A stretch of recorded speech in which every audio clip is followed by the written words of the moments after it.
Bradesco, entre nós você vem primeiro.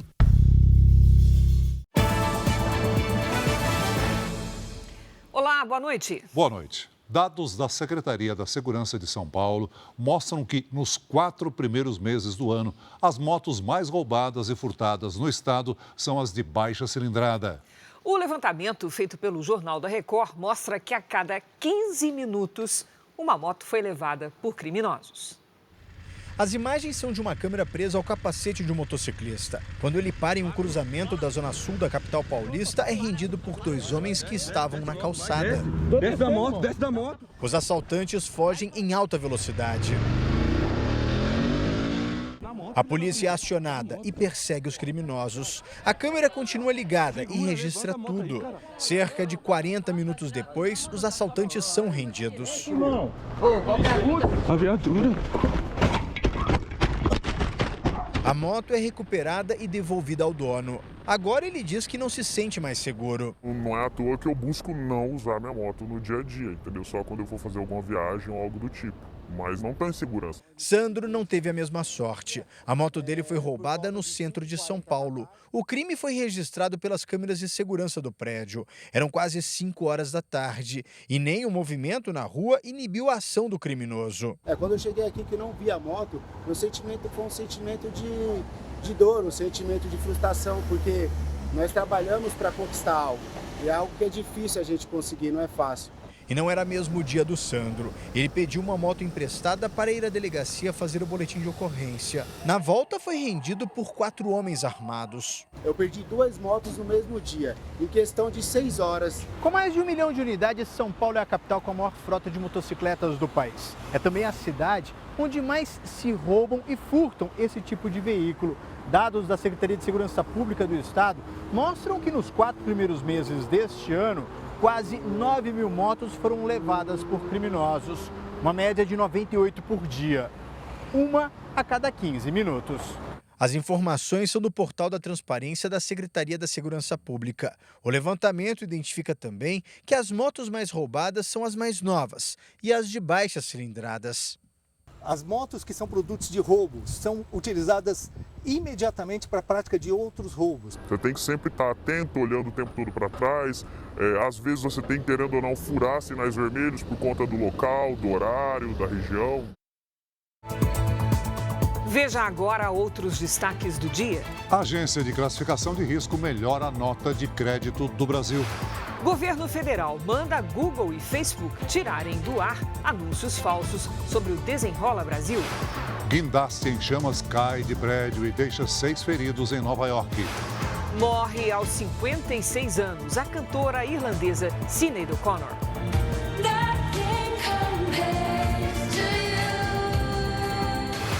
Na série especial, nossos repórteres mostram como países europeus dificultam o resgate de refugiados.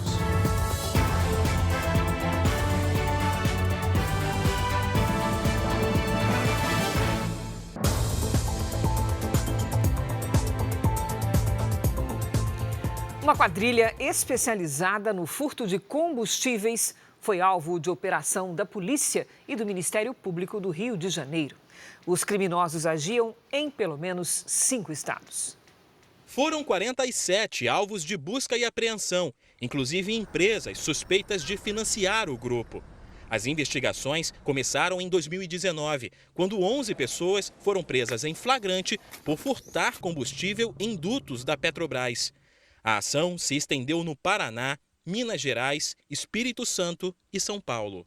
São empresas, na sua maioria, trabalham com óleo residual. O petróleo tem um índice de combustão muito mais alto e isso dá a essas empresas que recebem esse material, o petróleo bruto, um ganho financeiro indevido. Um policial militar está entre os alvos da operação.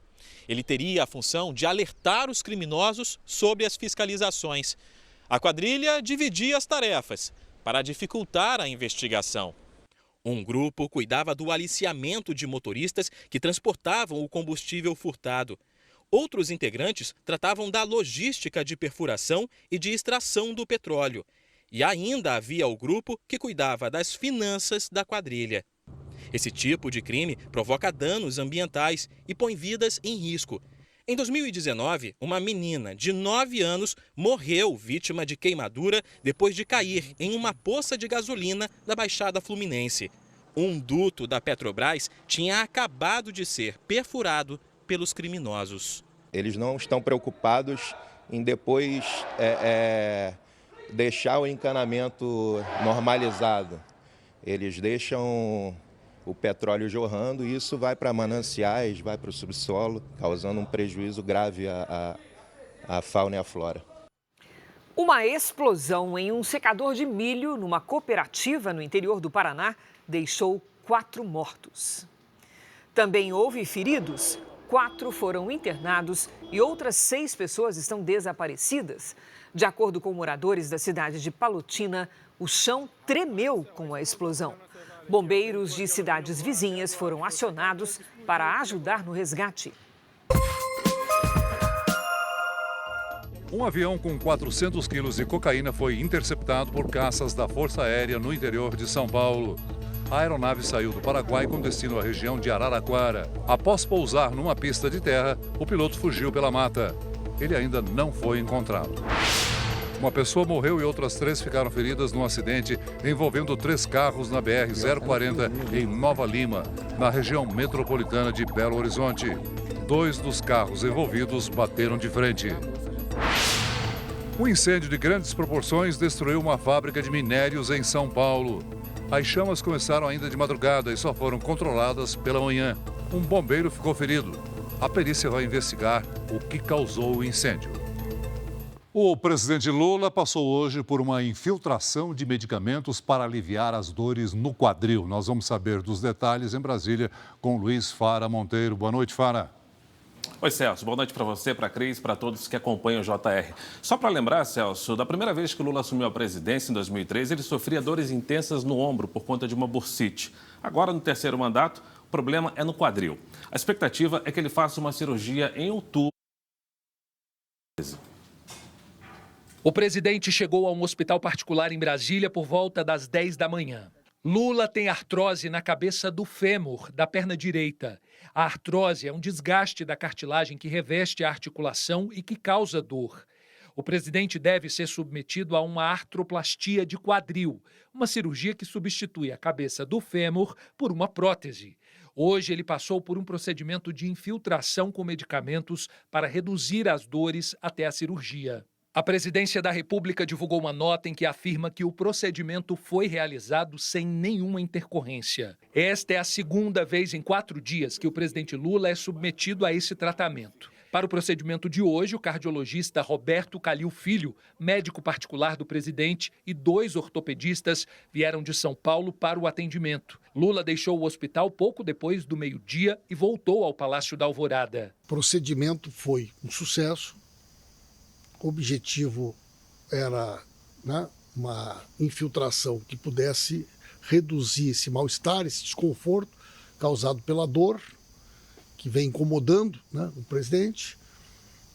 Já despachou normal pela parte da tarde, fizemos reuniões de trabalho aqui no Alvorada.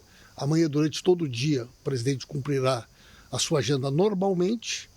E se tudo ocorrer como a gente espera, na sexta-feira, inclusive, o presidente já volta a despachar normalmente do Palácio do Planalto. Por conta do procedimento, a agenda oficial do presidente foi cancelada hoje. O encontro com o presidente eleito do Paraguai, Santiago Penha, previsto para amanhã, foi remarcado para a próxima sexta-feira. E um café com jornalistas estrangeiros foi desmarcado. Segundo o Palácio do Planalto, os compromissos internacionais de Lula serão mantidos. Nos próximos meses, ele deve ir à Índia, ao Paraguai, à África do Sul e à Assembleia Geral das Nações Unidas em Nova York, nos Estados Unidos. O governo determinou que as empresas de tecnologia Google e Meta retirem das plataformas anúncios falsos sobre o Desenrola, aquele programa de renegociação de dívidas do governo federal. A decisão partiu da Secretaria Nacional do Consumidor, do Ministério da Justiça. A medida foi anunciada depois de denúncias sobre anúncios falsos de empresas que se passavam por intermediárias para ajudar na adesão ao programa Desenrola Brasil. O governo deixa claro que quem quiser renegociar as dívidas pelo Desenrola Brasil não deve buscar intermediários. O atendimento é feito diretamente no banco ou na empresa em que se tem a dívida. A Secretaria Nacional do Consumidor deu 24 horas para que Google e Facebook retirem as publicidades fraudulentas do ar. Se a decisão não for cumprida, as empresas terão que pagar multa de R$ 150 mil por dia. A Senacom também determinou que as chamadas Big Techs adotem medidas imediatas para que conteúdos fraudulentos não voltem a ser postados. O golpista, o fraudador, ele utiliza aí um recurso pago pela própria Big Tech para disseminar ainda mais o seu golpe. E isso tem que ser combatido, porque esperar acontecer para depois entrar com uma ação, procurar o judiciário, o dano já foi causado. Em nota, a Meta, controladora do Facebook, afirmou que não permite atividades fraudulentas e que tem removido anúncios enganosos sobre o Desenrola Brasil. Disse também que coopera e responde a requisições das autoridades brasileiras. E atualizando a nossa reportagem, agora há pouco, em nota, o Google afirmou que investiga as denúncias de anúncios enganosos e que mantém políticas rígidas para coibir publicidade com conteúdo fraudulento. A Agência Internacional de Classificação de Risco Fitch melhorou a nota de crédito do Brasil. A atualização é importante porque muitos investidores levam em conta esta avaliação na hora de decidir em qual país aplicar os recursos. A nota do Brasil, de acordo com a Agência de Classificação de Risco Fitch, passou de BB-, grau especulativo, para BB, com perspectiva estável. Isso deixa o país a 2 passos, ou seja, 2 classificações de recuperar o grau de investimento que perdeu em 2015.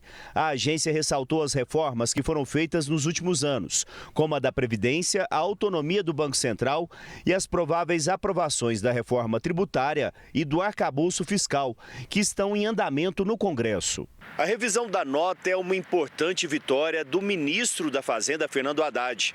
A Fitch acredita que o país vai manter a busca pela redução da dívida pública e pela aprovação de reformas que melhorem o ambiente de negócios. A agência aposta também que o ministro da Fazenda consegue conter o ímpeto de alas do governo que defendem a ampliação dos gastos.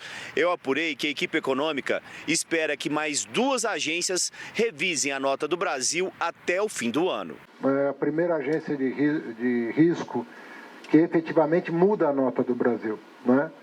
A ASP já tinha sinalizado uma possível mudança de nota, mas só tinha mudado o viés. E a Fitch é a primeira das grandes agências que muda a nota. E eu sempre disse e continuo acreditando que a harmonia entre os poderes é a saída para que nós voltemos a obter o grau de investimento. A classificação coloca nova pressão no Banco Central para a redução dos juros. Hoje a taxa Selic está em 13,75% ao ano. O Comitê de Política Monetária, o Copom, se reúne na semana que vem. O presidente da Câmara dos Deputados também comemorou a revisão da nota do Brasil. Arthur Lira disse que essa é uma importante conquista para a economia do país e se deve à política econômica do governo, que tem recebido todo o apoio institucional da Câmara. Você acompanhou direto da redação do JR em Brasília as principais notícias do dia aqui na capital do país. Voltamos com vocês, Cris e Celso. Obrigado, Fara. A elevação da nota de crédito do Brasil pela Agência de Classificação de Risco Fitch refletiu no mercado financeiro. O dólar fechou o dia a R$ 4,72. É a menor cotação desde abril do ano passado. Já o Ibovespa, principal índice da Bolsa de Valores, encerrou o pregão em alta de 0,45%. Hoje tem novidades saindo do forno direto para a tela da Record TV. É a estreia da 4ª temporada do Top Chef Brasil. Agora a competição vai ser apresentada 2 vezes por semana e também vai ter repescagem e eliminação logo no primeiro episódio. Chefes, últimos 5 minutos! Chegou a hora de colocar a mão na massa. Na cozinha está tudo pronto para o maior desafio gastronômico do Brasil. Nesta edição serão 12 profissionais vindos de todas as partes do país, com personalidades distintas e prontos para mostrar receitas regionais, pratos inéditos e clássicos da cozinha brasileira. tudo com uma versão bem autoral. Para preparar as receitas, os competidores vão ter à disposição todo tipo de ingrediente no mercado que é abastecido todos os dias. Eles serão desafiados a agradar chefes rigorosos, que vão avaliar muito além do sabor. Eu gosto disso. Um dos maiores nomes da gastronomia brasileira, Janaína Torres Rueda, chega para reforçar o time de jurados e esquentar a competição. A minha avaliação sempre vai ser o rigor na técnica e no sabor. Pratos bem acabados, pratos refinados, pratos que exprimam aquilo que o programa diz que é o Top Chef. No comando do Top Chef Brasil pela 4ª vez, Felipe Bronze está animado com o nível dos competidores e a nova dinâmica do programa. Esse ano, a gente vai passar 2 vezes na semana, em vez de um dia só.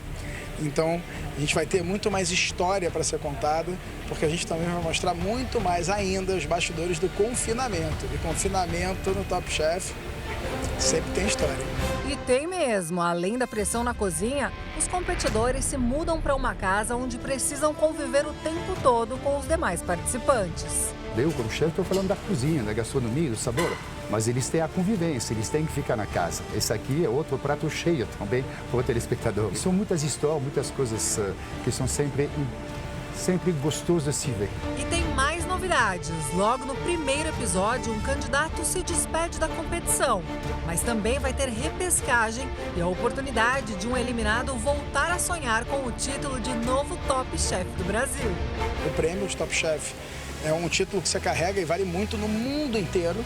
E o prêmio, gente, R$300 mil. Então a gente espera que eles deem o melhor de si.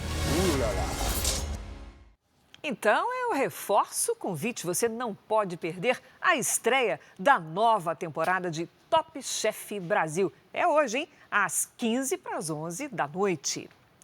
E o ciclone extratropical provocou temporais em cidades do extremo sul do país. Nesta quarta-feira, já está conosco a Lidiane Sayuri. Oi, Lid, boa noite. Já dá para dizer onde é que anda esse ciclone? Tá ali, pertinho do Rio Grande do Sul ainda, viu, Cris? Boa noite para você, boa noite, Celso. Boa noite a todos que nos acompanham. Na cidade gaúcha de Pelotas, choveu em 48 horas mais de 60% do esperado para o mês inteiro.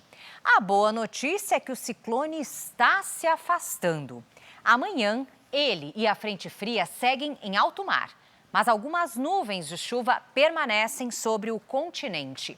Do Rio Grande do Sul até Santa Catarina, chance de ventania e mar agitado. Os ventos fortes atingem também o Nordeste. No Amapá e em Roraima, temporais à tarde. Volta a chover em São Paulo e em Mato Grosso do Sul. Nas áreas claras do mapa, tempo firme. Algumas cidades, inclusive do centro-oeste, podem entrar em situação de emergência pela baixa umidade do ar. Na fronteira com o Uruguai, a quinta começa com geada e à tarde faz 15 graus. No Rio de Janeiro, máxima de 32. Em Cuiabá, Belém e em Rio Branco, até 35. Na capital paulista, a quinta-feira começa com tempo firme, faz até 26 graus. Aí à tarde, as nuvens aumentam e pode chover. No fim de semana, temperaturas, vejam só, bem mais baixas. Tempo delivery para o Fernando de Mogi das Cruzes, São Paulo. Vamos lá, Fernando, boa noite. Olha, prepare-se para mudanças. A frente fria passa longe, mas leva umidade e provoca chuva a partir de amanhã à tarde. Na quinta e na sexta, máxima de 24 graus. Aí no sábado, faz apenas 18. Agora a Márcia quer saber como fica o tempo em Petrolina, Pernambuco, Lidy. Vamos para lá. Márcia, é a seguinte, se chover nos próximos dias é aquela chuvinha que não ajuda nem mesmo a refrescar o calor acima dos 31 graus. Faça como eles e mande o seu pedido pelas redes sociais. Bem fácil. Basta usar a hashtag você no JR. Cris, Celso. Obrigada, Lidy. Até amanhã. Veja a seguir. Promotor de justiça pede prisão de ex-cardeal da Igreja Católica acusado de desviar dinheiro da caridade para comprar prédio em Londres. Guindaste pega fogo e desaba de arranha-céu em Nova York. 6 pessoas ficaram feridas. Ainda hoje, as viagens do navio que resgata refugiados no Mediterrâneo Central e as questões políticas na região.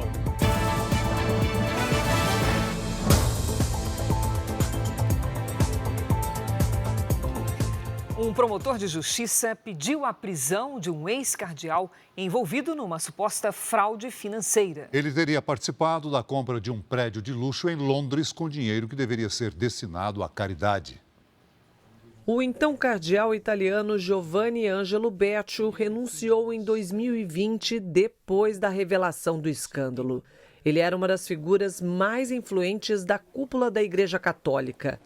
Becciu e outros funcionários da Secretaria de Estado do Vaticano estariam envolvidos na compra deste prédio de luxo aqui no bairro de Chelsea, em Londres. É um dos endereços mais caros da capital inglesa. A suspeita é de que eles teriam pago o equivalente a 1 bilhão e 800 milhões de reais pelo imóvel com recursos de doações da igreja. Os valores deveriam ter como destino ações de caridade. O imóvel foi vendido no ano passado por cerca de 700 milhões de reais a menos do que havia sido pago. O ex-cardeal nega que tenha cometido qualquer irregularidade. Nesta quarta, o promotor de justiça do Vaticano pediu que Becciu não ocupe cargos públicos até o fim da vida, que cumpra 7 anos e 3 meses de prisão e ainda que pague multa equivalente a mais de 54 milhões de reais. O promotor também pede que sejam confiscados 73 milhões de reais do religioso. Outros 9 réus foram incluídos no processo que investiga a fraude financeira. A maioria foi suspensa das funções na Igreja Católica. O padre Ayrton Freire foi indiciado hoje pela Polícia Civil de Pernambuco, acusado de estupro. Outras 3 pessoas foram indiciadas em 2 dos 5 inquéritos abertos contra o padre, em caso que você acompanhou aqui no Jornal da Record. 2 delas estão foragidas. O padre Ayrton Freire foi denunciado por 4 mulheres e um homem por estupros que teriam sido praticados com a ajuda de funcionários. Ele chegou a ser preso preventivamente e hoje está internado num hospital no Recife. A defesa dele nega as acusações. Morreu aos 56 anos a cantora irlandesa Sinéad O'Connor. A artista preparava um novo álbum e uma turnê que passaria por 3 continentes. Sinéad O'Connor ganhou fama em todo o mundo com a música Nothing Compares to You, composta pelo cantor americano Prince.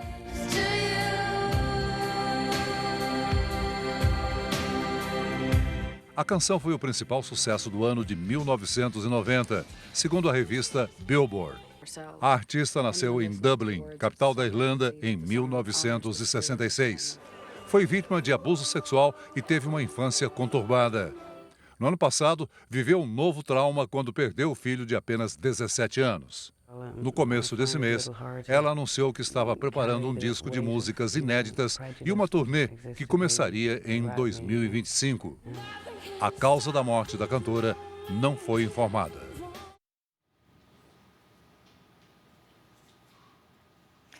O filho do presidente americano Joe Biden se declarou inocente das acusações de 2 crimes fiscais. Hunter Biden compareceu a um tribunal no estado americano de Delaware. A expectativa era de que ele se declarasse culpado por sonegação de impostos entre 2017 e 2018. Em troca, fecharia um acordo com a justiça para cumprir pena em liberdade condicional. Mas a juíza recusou o acordo e ele mudou a declaração. Em outro caso, Hunter Biden é acusado de comprar uma arma de fogo sem declarar que usava drogas ilícitas.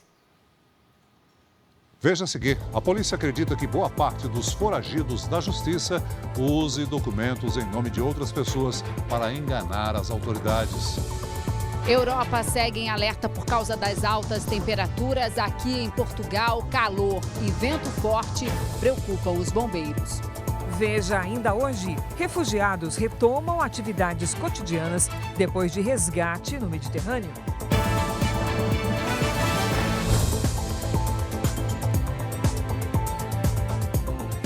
As taxas de mortes e internações por causa do consumo abusivo de álcool aumentaram entre as mulheres e caíram entre os homens. A alta entre o público feminino é atribuída à busca por uma forma de aliviar o estresse da dupla jornada, em casa e no trabalho. A primeira experiência com o álcool foi com os amigos do prédio. No serviço social por volta dos 16 anos. A veterinária, que não quer ser identificada, usou a bebida como uma espécie de fuga para o excesso de tarefas e de problemas na família. Está na terceira internação depois de chegar a tomar 2 garrafas de vodka em um só dia. E a gente procura uma forma de alívio rápido, imediato, uma forma de repouso. E isso foi me levando cada vez mais a uma compulsão que me trouxe até aqui. Embora os homens sejam ainda os maiores consumidores de álcool no Brasil, levando a altos índices de internações e até mesmo mortes por conta do uso abusivo, uma mudança de comportamento tem preocupado as autoridades da saúde.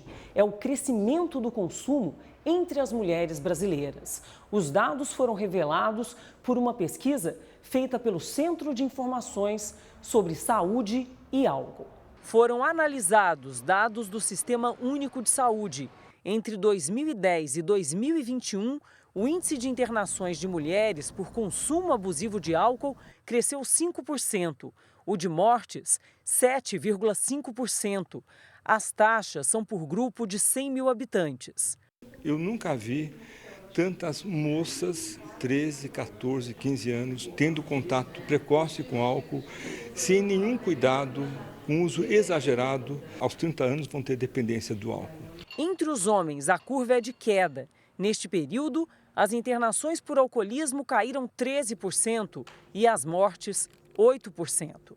As mulheres tendem a acumular a jornada profissional, a vida pessoal, o cuidado com a casa, o cuidado com os filhos, crise econômica durante a pandemia. Muitas mulheres fazem uso do álcool como uma estratégia de relaxamento, para aliviar essas pressões. Os especialistas defendem que é necessária uma ação conjunta entre governos, empresas e a sociedade para alertar sobre os riscos do alcoolismo. Eu perdi anos da minha vida com isso, que eu gostaria de retomar se eu pudesse. Uma mulher foi internada em estado grave depois de ter sido atacada pelo marido dentro de casa.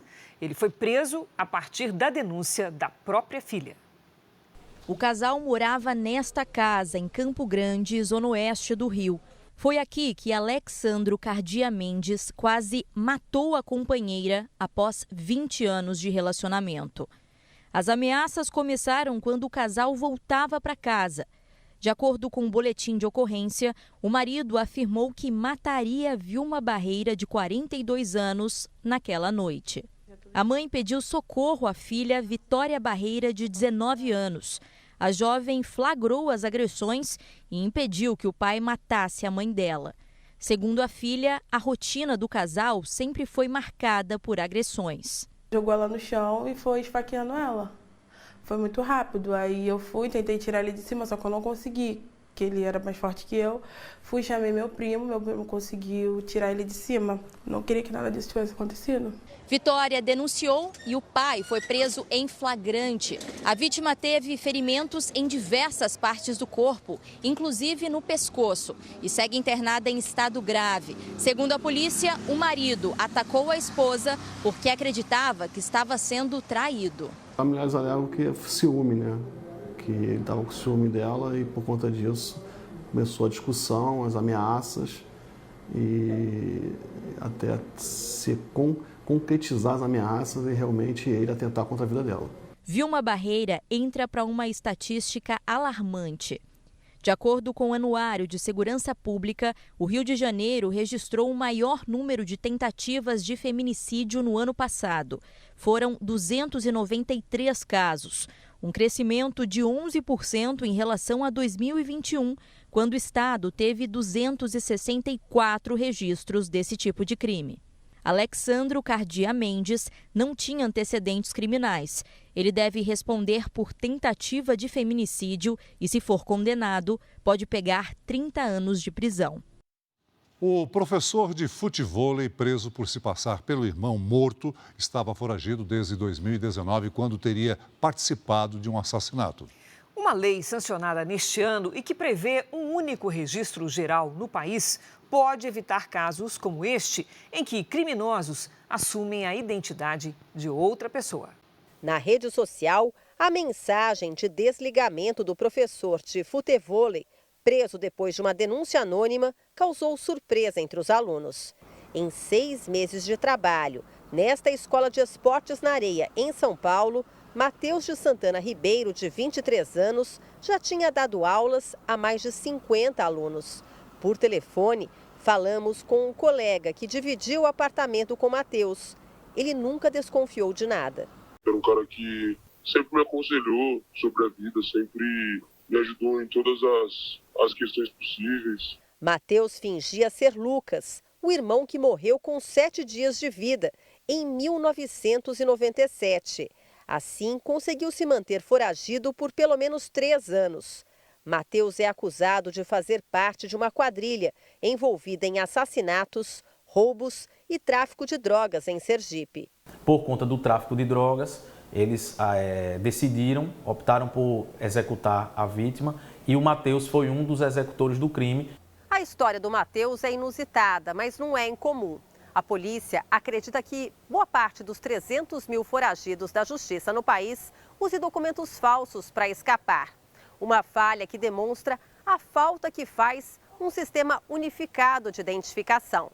A partir de uma certidão de nascimento, é possível emitir em outros estados RG, CPF, carteira de trabalho, habilitação e título de eleitor. Uma lei sancionada no começo deste ano determina que o número do CPF seja adotado como único registro geral no Brasil. A mudança só passa a valer depois da adequação de órgãos públicos, o que pode demorar. Os documentos terão validade até 2032. A criação de um novo documento faz com que a pessoa tenha uma vida praticamente normal.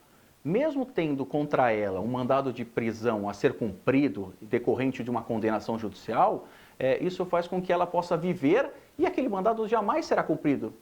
A queda de um guindaste assustou pedestres e motoristas hoje pela manhã em uma avenida movimentada de Nova York, nos Estados Unidos.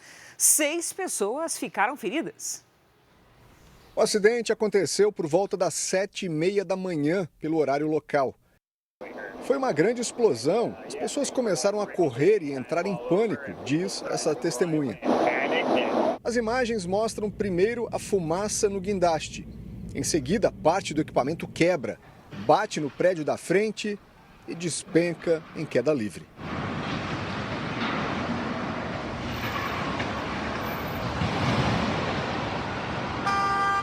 O acidente foi na 10ª Avenida com a Rua 41, área com salas comerciais e muitos restaurantes.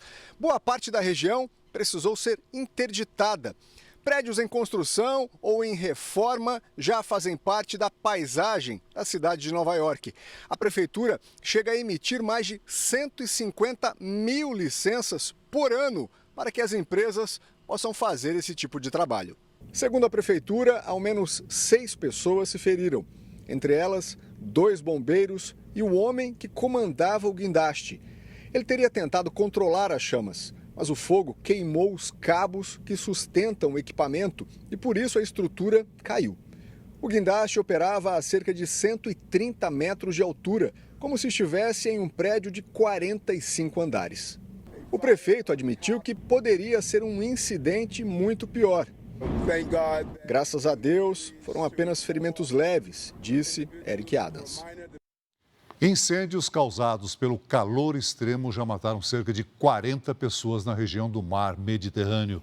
Em Portugal, o fogo se aproximou da capital, Lisboa. Durante o dia, helicópteros foram usados para evitar que o fogo se espalhasse na região de Cascais, perto da capital, Lisboa. O incêndio destruiu uma grande área verde. 700 bombeiros participaram do combate às chamas. É uma tristeza que a floresta faz falta à gente, não é? O fogo chegou bem perto desse abrigo de animais. Quase 900 cães e gatos foram retirados do local. 13 pessoas ficaram feridas. Além das altas temperaturas, o vento forte comum nessa região preocupa os bombeiros. Um cenário que se repete em vários pontos de Portugal que seguem alerta para o risco de novos incêndios. Na Grécia, o fogo não dá trégua. We can't stop. We can't make anything about this. Não podemos pará-lo, não podemos fazer nada, desabafa o bombeiro da ilha de Rhodes, uma das mais afetadas na região.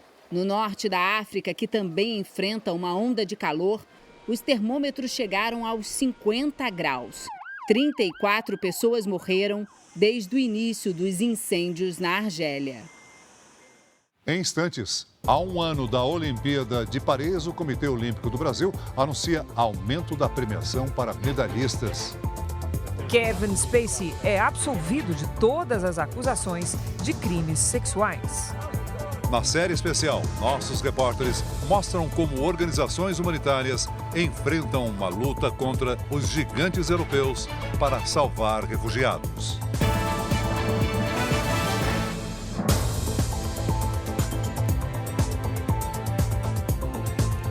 O SAMU é um serviço essencial para atendimentos de urgência no Brasil, mas muitos chamados não passam de trote. São ligações desnecessárias que prejudicam o trabalho de quem salva vidas. SAMU, qual é a sua urgência? Qual foi, rapaziada? Eu vou encaminhar a brigada para o local. O SAMU do Rio Grande do Sul recebeu quase 500 mil ligações entre janeiro e julho deste ano. 20 mil foram trotes como esse, e muitos passados por crianças e adolescentes. Em Porto Alegre, foram em média 385 ligações deste tipo por mês no primeiro semestre do ano. Sempre quando a gente tiver algum tipo de recurso sendo utilizado sem uma necessidade, pode fazer a diferença, porque vai estar ocupando a equipe com um chamado que não é real. A Marlene quase perdeu o atendimento para a sogra porque a chamada foi confundida com uma ligação falsa. E eu dei, eu acho que uma gaguejada ali, alguma coisa, e daí caiu a ligação. Para tentar diminuir os trotes, uma lei foi aprovada na Câmara de Vereadores de Porto Alegre. O texto prevê multa de aproximadamente R$ 500 aos proprietários das linhas telefônicas que passarem trotes para os números do SAMU e também da empresa pública de transporte da capital gaúcha. Os recursos obtidos devem ser destinados para o Fundo Municipal, para campanhas educativas de trânsito e também para a implantação de um sistema que capta ligações fraudulentas. Esse problema se espalha pelo país. Em Salvador, quase 30% das 1.000 ligações recebidas por dia são trotes. No Rio de Janeiro, o SAMU recebeu mais de 16 mil pedidos de socorro falsos desde o início do ano. Quem já precisou do serviço pede respeito ao trabalho dos socorristas. Se ele chamar sem precisar, ele está tirando direito de outras pessoas que precisam serem atendidas. Agentes de segurança pública tentam negociar com presos que fazem uma rebelião num presídio de segurança máxima em Rio Branco, no Acre. O motim começou na manhã de hoje. Um policial penal foi ferido com um tiro de raspão. Ele foi socorrido e está fora de perigo. Um outro agente ainda é mantido refém. O Ministério Público do Acre participa da negociação e diz que vai investigar as circunstâncias que levaram à rebelião.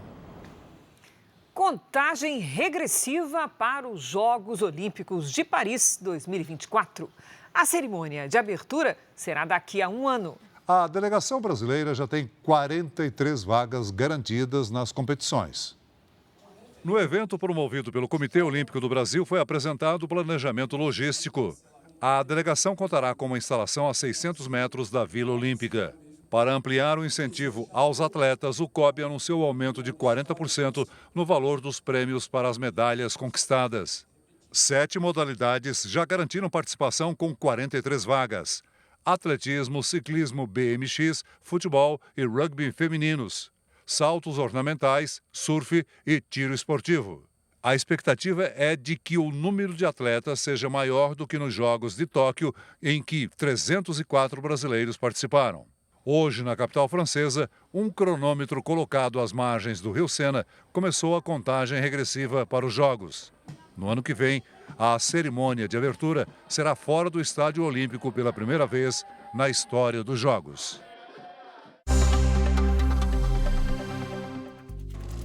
O astro de Hollywood, Kevin Spacey, foi absolvido de 9 acusações em julgamento por crimes sexuais. O ator americano chegou a chorar no tribunal em Londres. Ele era acusado de abuso por 4 homens entre 2001 e 2013. O Federal Reserve, o Banco Central americano, voltou a aumentar a taxa de juros nos Estados Unidos. Com a alta de 0,25 ponto percentual, o índice atingiu o maior valor em 22 anos. Um incêndio atingiu um navio cargueiro na costa holandesa. Uma pessoa morreu, 23 estavam a bordo. Algumas delas pularam no mar para se salvar. A embarcação transportava 3.000 veículos da Alemanha para o Egito. A suspeita é de que o fogo tenha começado em um carro elétrico. Com 70 mil refugiados salvos desde 2015, organizações humanitárias que atuam no mar Mediterrâneo têm enfrentado obstáculos para fazer o trabalho naquela região. Países europeus fecham portos e obrigam navios de resgate a viajar durante dias para dificultar a entrada de imigrantes. São pessoas que fogem da miséria, da violência e normalmente do Oriente Médio e da África. Os enviados Leopoldo de Moraes e Ari Peixoto testemunharam todo o processo, como você vai ver agora na reportagem de hoje da série especial.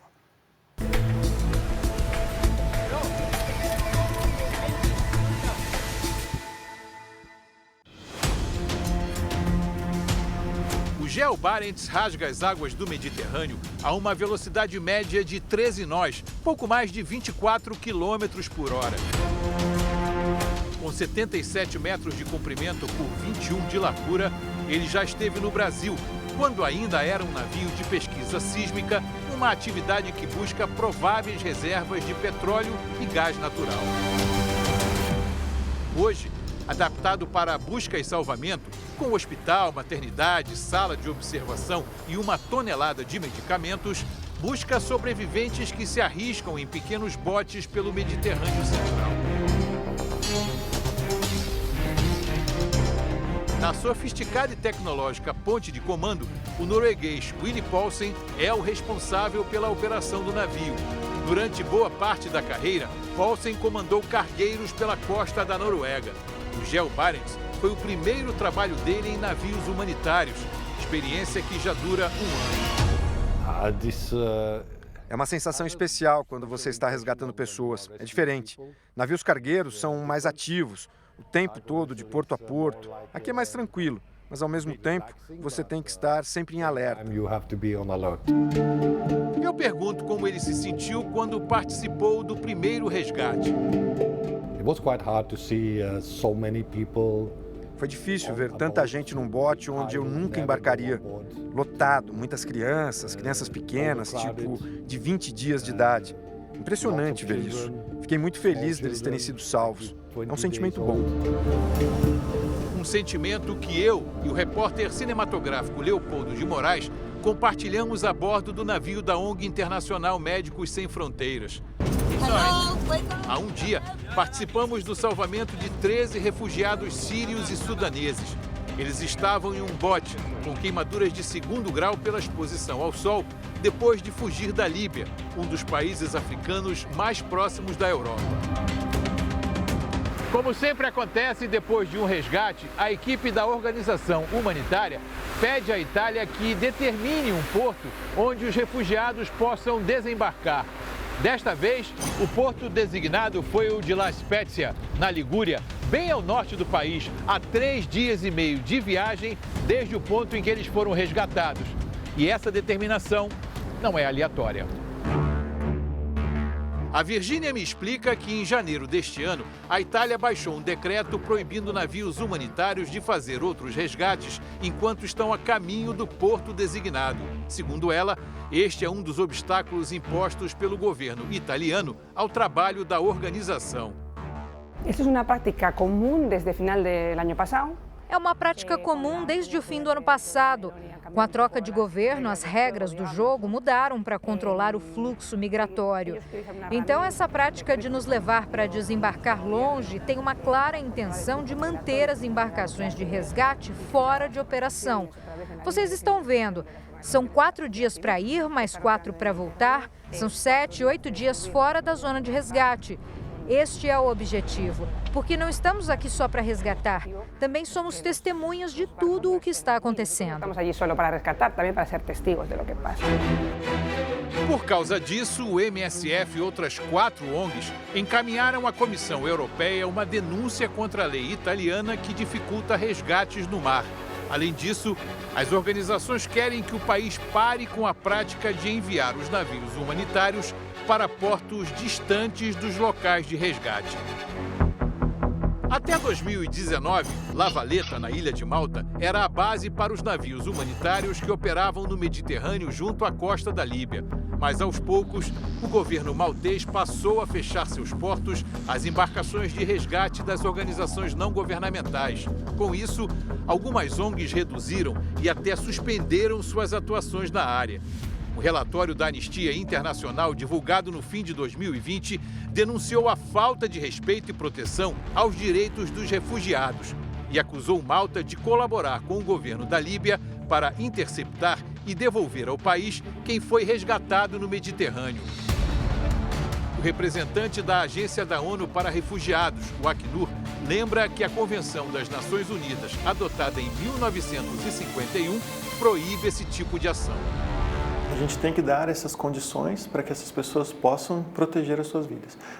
O refugiado ele tem direito a pedir refúgio em outro país, né? Então esse é um dos direitos fundamentais que está na Convenção de 51. Né? Ninguém vai ser devolvido para onde está em risco. Uma atrocidade, segundo o chefe de resgate da ONG. O que nós estamos vendo é um retrocesso. Os europeus não compartilham informações com grupos de busca e resgate, que são as ONGs, mas sim com as autoridades líbias. O ponto central é que quando a Guarda Costeira Líbia intercepta pessoas no mar, elas são levadas de volta ao lugar onde não estão seguras. Os lugares seguros no Mediterrâneo Central são Malta ou Itália. Poucos metros abaixo da sala onde esta entrevista foi realizada, alguns refugiados ainda sentem os efeitos da exaustão provocada pelos 3 dias no mar. Dormir enquanto estavam no bote era um luxo que eles não tinham.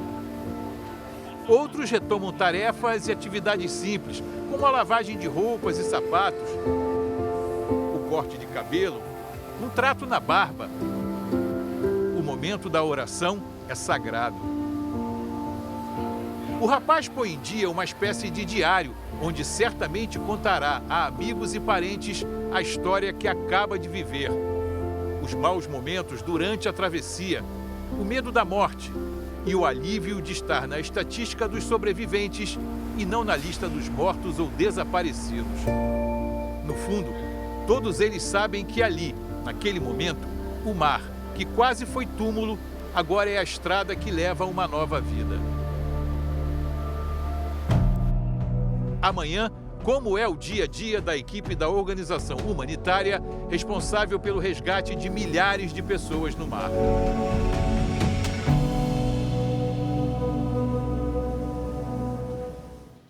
Nós procuramos as embaixadas da Itália, de Malta e da Líbia para responder sobre as queixas das organizações humanitárias. O país africano foi o único que respondeu. Em nota, a representação diplomática da Líbia no Brasil afirmou que as forças marítimas e a guarda costeira salvaram várias pessoas que ficaram sem rumo no mar e que, se houve violações contra imigrantes, foram atos individuais sem nenhuma relação com o governo. O Jornal da Record de hoje termina aqui. Essa edição na íntegra e também a nossa versão em podcast estão no Play Plus e em todas as nossas plataformas digitais. E à 00:30 tem mais Jornal da Record. Você fica agora com a série Reis. E logo depois de Jesus, tem a estreia da nova temporada de Top Chef Brasil. Ótima noite para você. Boa noite.